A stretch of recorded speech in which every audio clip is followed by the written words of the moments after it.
Assalamualaikum warahmatullahi wabarakatuh. Di video ini kita akan membahas suatu teks Sumeria yang diberi judul Gilgamesh Ulugal Ki Engi Ki Urike, yang artinya Gilgamesh Raja Sumeria dan Akkadia. Seperti biasanya saya bahas di sini adalah dari aspek linguistik ya. Jadi saya tidak akan membahas aspek historical atau lain sebagainya. Dan ini hanya sampai 7 baris kalau nggak salah ya. Nggak semua saya bahas. Kita mulai dari kalimat atau baris pertama. Di sana tertulis Gilgamesh atau Gilgamesh. Jadi ada dua tulisan. Yang pertama dengan menggunakan Gilgamesh dan Gilgamesh ya.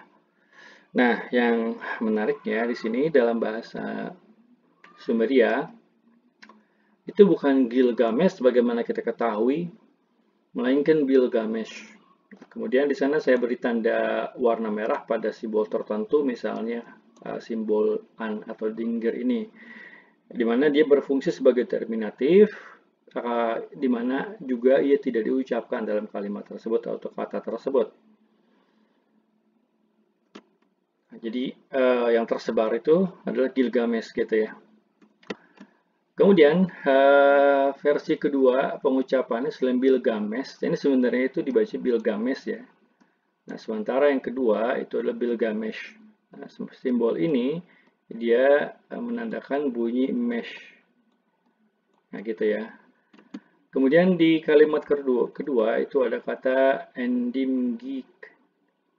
Endimgik ini merupakan nama tempat, jadi artinya dari Emdingik gitu, Gilgamesh dari Emdingik. Nah, di sini juga ada determinatif yang terletak setelah kata suatu tempat ya, ki di sini simbolnya. Nah, kemudian ada yang kedua di sini apa maksudnya? Yaitu para Sumerologis atau para Asirologis itu mereka memberikan kode untuk kata yang memiliki nilai yang sama, misalnya dim, ada dim 2 sampai seterusnya gitu, bahkan sampai ada dim 11 gitu.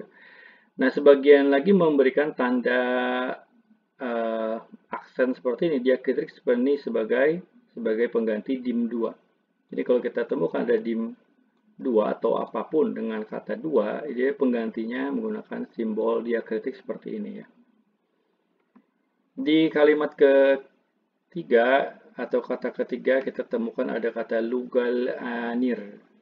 Nah, lugal anir kita bahas dulu. Di sini lugal ada logogram atau ideogram di mana dia menggunakan logo tertentu ya. Jadi dalam bahasa Sumeria itu dibandingkan Akkadia itu lebih banyak menggunakan logogram dibanding silabaris, berbeda dengan bahasa Akkadia. Kemudian ada kata anir. Anir itu merupakan rajanya, gitu ya, rajanya. Nah, kemudian ada bunyi R di sini yang tidak tertulis dalam simbol, dia merupakan bentuk atau kasus benefaktif ya. Benefaktif itu untuk menunjukkan kemuliaan bagi sang raja seperti itu. Makanya ini muncul simbol R seperti ini. Ini juga bisa dibuktikan dengan adanya logo R di beberapa teks Sumeria lainnya ketika menunjukkan benefaktif ya. Ya, jadi bahasa Sumer itu sangat kompleks karena banyak kasus ya yang kita tidak temukan dalam bahasa lainnya dan kita tidak temukan padannya sehingga kita sulit untuk memahaminya. Kemudian kalimat berikutnya yaitu, nah di sini ada kata ri ya. Nah ini di sebagian teks Sumeria itu muncul kata ri di belakang kata ini. Oleh para Sumerologis disimpulkan bahwasanya ri ini merupakan simbol benefaktif ya, benefaktif yang menunjukkan penghormatan. Berikutnya ada kata urnamu. Nah ini di sini selama simbol-simbol ini tidak diucapkan. Jadi urnamu aja. Urnamu artinya suatu tempat ya. Ur sendiri merupakan kata yang bermakna laki-laki atau ksatria ya. Dia umum berada atau mendahului kata dewa seperti namu ini. Nah, kita bisa tahu dia nama dewa karena ada simbol dia atau dinggir di sini, urnamu. Kemudian berikutnya ada kata nitah kalaga, yang artinya nitah itu laki-laki ya, bisa laki-laki. Di sebagian teks itu temukan bukan nitah tapi lugal. Nitah kalaga itu artinya laki-laki agung ya. Kalaga itu kata sifat, di mana kata sifat dalam bahasa Sumeria itu umumnya berakhiran vokal a. Laki-laki agung nitah uh, kalaga. Laki-laki juga bisa diungkapkan dengan lu ya. Kita bisa lihat kata lu di sini. Nah, di sini ada kata lu. Ini bisa untuk laki-laki. Ini lugal dibalik ya. Artinya raja. Laki-laki agung artinya berarti raja. Kemudian di berikutnya ada lugal urimake. Lugal urimake di sini ki sebagai determinatif.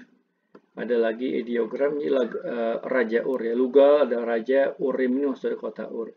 K di sini merupakan kasus genitif ya. K-nya ini K-nya genitif, menunjukkan kasus construct gitu ya. Genitif dan bunyi E-nya ini merupakan kasus, ini kasus baru lagi ini yang jarang kita temukan. Dia merupakan kasus egartif ya, egartif. Kalau saya tidak salah ucap egartif ya, yang hanya ada di sebagian bahasa kecil seperti Basque, bahasa Greenland dan bahasa Sumeria. Maknanya kurang lebih, ketika subjek itu memiliki kata kerja intransitif, maka nanti dia akan berpengaruh pada subjek tersebut, yaitu bunyi E. Lugal uri make. Nah, E-nya ini adalah egartif ya. Baik, berikutnya kita lihat ada kata lugal ki enggi ki urike. Yang artinya Luga Kienggi ya, Kienggi ini adalah bahasa Sumeria. Maaf, adalah artinya Sumeria. Kienggi. Ki itu yang harusnya determinatif, di sini bukan dibaca determinatif, tapi sebagai kata atau bunyi itu sendiri. Kienggi ya. Kalau kita terjemahkan secara per harfiah, maka Ki artinya negeri atau daerah atau bumi, and Lord ya, Tuan, dan Gi itu sebutnya buluh ya. Jadi untuk menulis aksara Pakuidike kita butuh buluh atau stilus ya. Jadi kalau kita terjemahkan secara harfiah, maka negeri pemilik buluh ya. Karena memang aksara Paku ini diciptakan pertama kali oleh bangsa Sumeria, kemudian diadaptasi oleh bangsa Akkadia, oleh Ugaritik, kemudian oleh Persia kuno, walaupun ada beberapa bentuk yang atau banyak bentuk yang berbeda dari bahasa aslinya. Jadi bahasa Sumeria adalah Kienggi ya. Jadi jauh dari kata yang kita ketahui Sumeria. Kemudian dari mana kata Sumeria itu berasal? Itu dari bahasa Akkadia. Jadi dalam bahasa Akkadia kata atau bangsa Sumeri itu disebutnya Sumeria itu Sumeri atau Shumeri ya. Kemudian ada kata Kiurike. Nah, Kiuri ini merupakan Akkadia. Jadi Kiur itu adalah sebutan orang Sumeria untuk negeri Akkadia. Kemudian K ini juga dia masih masuk ke genetif egartif ya, genetif egartif seperti kalimat yang berada di atasnya. Sehingga jawab artinya Raja Sumeria adalah Lugal Kienggi Kiuriki adalah Raja Sumeria dan Raja Akkadia. Kemudian dalam bahasa Sumeria itu jarang sekali kita temukan kata sambung atau konjungsi dan. Sehingga mereka menggabungkan ya ki engi ki urike. Sementara dalam terjemahannya kita harus sisipkan conjunction atau kata sambung di sini dan. Itu kita bisa temukan dalam kata lain seperti kata anki. Anki itu artinya langit dan bumi. Ini langit bisa berarti langit ya. Jadi an itu banyak artinya, an bisa arti Tuhan atau dewa Anu dan lain sebagainya. Dan ki itu bisa arti bumi, tanah atau determinatif. Seperti itu ya. Oke, semoga video ini bermanfaat. Wassalamualaikum warahmatullahi wabarakatuh.